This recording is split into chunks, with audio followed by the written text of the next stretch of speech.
ہر وہ ممکن کوشش کرتا ہے کہ محبوب ناراض نہ ہو جائے. تو یہ محبت کا تقاضا ہے کہ محبت ہوگی تو جذبہ ایسا ہی ہوگا.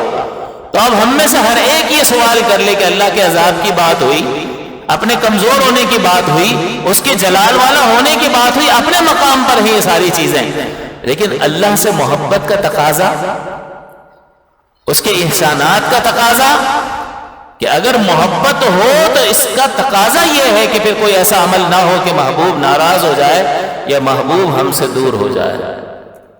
ہم نے کس چیز کو محبوب بنایا ہے؟ مال، کھانا پینا، لباس، عزت، شہرت، اقتدار. اس کو سمجھا ہے کہ یہ اس بڑی سعادت مندی کی بات ہے. ارے یہ سعادت مندی نہیں ہے، سعادت مندی یہ ہے کہ بندہ اپنے رب کے کتنا قریب ہے. اور اللہ تعالیٰ کے قرب کی منزلیں اتنی ہیں کہ جس کی کوئی انتہا نہیں ہے.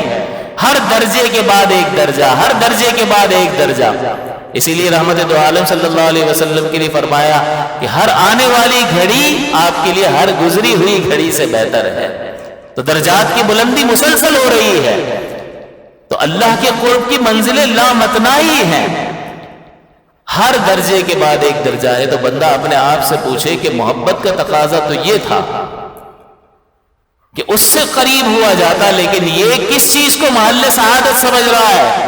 سعادت کا مقام اللہ کے قریب ہونا ہے، یہ ہے سعادت مندی. اور بندے نے کس چیز کو سعادت سمجھ لیا؟ مال کو سعادت سمجھ لیا.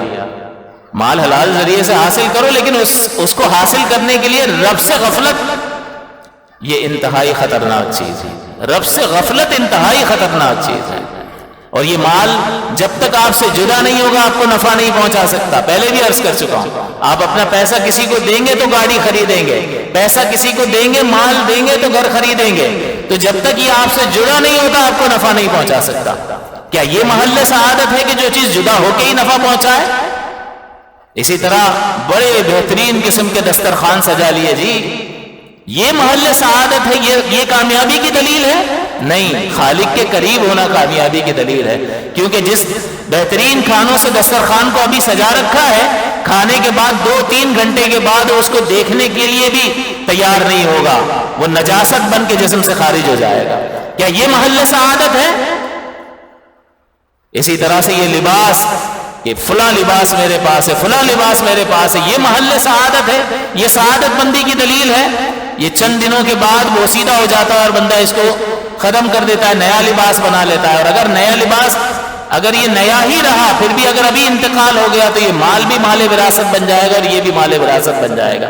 لوگ تیرے جسم سے یہ نیا لباس اتار کر تجھے سفید لفافے میں لپیٹ کر ایک اندھیری قبر میں پھینک کر آ جائیں گے. کیا یہ لباس محل سعادت ہے کہ تو نے اچھا لباس پہن لیا تو تو اپنے آپ کو سعادت مند سمجھتا ہے؟ نہیں، اصل سعادت مندی خالق کے قریب ہونا.